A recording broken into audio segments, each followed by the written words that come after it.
السلام علیکم ورحمۃ اللہ وبرکاتہ۔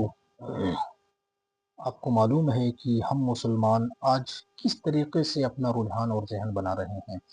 آپ دیکھیں قرآن کے فرمان کو، آپ دیکھیں حدیثوں کو، آپ دیکھیں مدارس کو، آپ دیکھیں مدارس کے بچوں کو، آپ دیکھیں مدارس کے جو ہیں طالب علم اور ان کے اساتذہ کو، ہر جگہ یہ چیز پڑھائی جاتی ہے۔ کیا جو قرآن میں کہا گیا کہ ایمان لاؤ اور اس کے بعد میں نیک عمل کرو، تو ایمان لانے کے بعد میں نیک عمل کرنا، اور قوم اور جو سماج ہے یہ کہیں اور جا رہا ہے۔ ان کا رجحان کیا ہے؟ انہیں ایمان سے کوئی تعلق نہیں ہے، انہیں نیک عمل سے کوئی تعلق نہیں ہے۔ 2-4 مہینے میں ایک نماز یا ہفتے میں ایک نماز ہم پڑھ لیتے ہیں تو یہ سوچتے ہیں کہ ہم جنت کے حقدار بن گئے۔